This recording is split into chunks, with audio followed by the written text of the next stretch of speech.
Western way to victory is that all talking and no walking. Russian approach to war, Ukrainian POVs executed. Again. Paul Neeland, businessman and journalist, founder of Lifeline Ukraine, who has lived in Ukraine over 20 years, answers that question in this studio. Good afternoon. These topics in more detail in a daily episode with me, Henry Keane, and my team at UATV English, doing our best to bring the hard truth in easy terms for the whole free world directly from Ukraine. The Brics summit, which Russia planned to use to split the world, has once again demonstrated that the world majority remains on the side of Ukraine in its quest to guarantee a comprehensive, just and sustainable peace. At least, the Ukrainian ministry says that. Well, indeed, the Chinese President Xi Jinping told the summit that there must be no escalation of fighting in Ukraine, putting it like that. We must adhere to the three principles of no spillover from the battlefield, no escalation of fighting, and no adding oil to the fire by relevant parties, so as to ease the situation as soon as possible. Xi Jinping, President of China.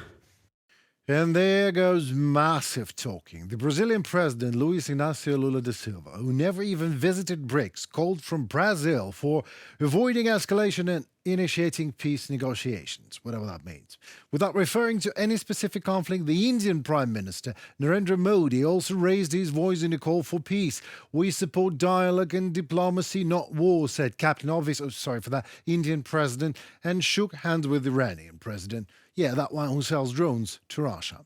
In private talks, even Russian dictator Putin said something. He said that he welcomes offers by several of the Brics leaders to mediate in Ukraine, even as he told them his forces were advancing, said Putin's mouthpiece, Dmitry Peskov. Also, America finally started talking. North Korean troops would be legitimate military targets, fair game, if they engaged in combat in Ukraine, White House spokesperson John Kirby said on Wednesday. Wow. As if North Koreans are not already here in Ukraine, killing Ukrainians and dying on their own. But amen, finally the US acknowledges the bare fact and has said it aloud. Yes, we finally accept the reality. We see the evidence of North Korean troops in Russia that South Korean lawmakers have informed us about months ago. 3,000 soldiers have been sent to support the Kremlin's war in Ukraine, with Kim Jong-un's regime promising to provide more, a total of about 10,000 troops by December. And when asked, a daily news brief in China had seen evidence of North Korea troops inside Russia. China also has spoke. It said the Chinese side is not aware of the situation. And then China continued. China's position on the Ukrainian crisis has been consistent and clear, and we hope all parties will promote a de-escalation of the situation and commit themselves to a political solution. How can one politically de-escalate a war of aggression that one has not started on his own, otherwise as yielding its own homeland to an actual aggressor? And this is exactly what China wants, despite what it says.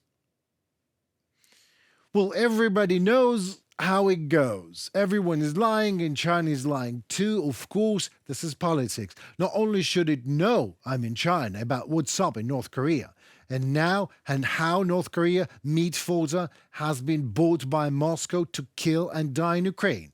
I won't be too surprised if that was a Chinese idea in the first place. Why not? Yet another collective communist provocation of the collective capitalistic West. And it went well, again, as we see yet another absurd Western inability to react accordingly and properly. How is that properly, Henry, and accordingly? You might ask me with that politically correct grin upon your face that I see. Well, for starters, how about to stop idiotically being afraid of escalation amidst a war instigated by a brutal aggressor, and let the brutal aggressor reap what he saw? Let us in democratic Ukraine end this criminal Russian war with a victory over dictatorship, for our collective sake, using our long-range weapons on legitimate military targets inside brutal aggressors' turf, your weapons.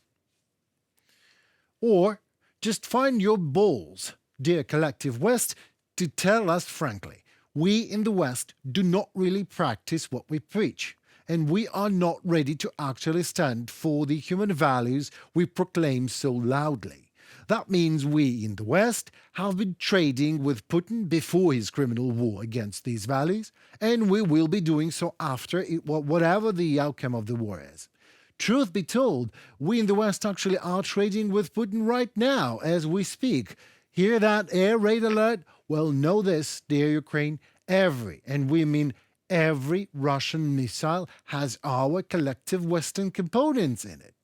As simple as that. So the hard truth, in easy terms, is the collective West is selling navigation and aiming chips for Russian warheads, but is providing Ukraine with long-range weapons that it cannot use against Russia. I'm sorry, who's fighting who here? And when Ukraine even only dares to ask for shelter and security guarantees and asks for a clear way to long-promised NATO, all Ukraine hears is talking. Everyone is talking. It is a major international talking forces of NATO. I'm starting to think that maybe that is exactly the plan of the West, so as not to escalate, to create a talking bomb that will hit Putin's bunker and talk sense to him. Otherwise, almost all of the establishment of the collective West seems a bunch of cowards and professional losers, impotent enough to avoid any victory in this war, even if Putin will bring it to them on a silver platter.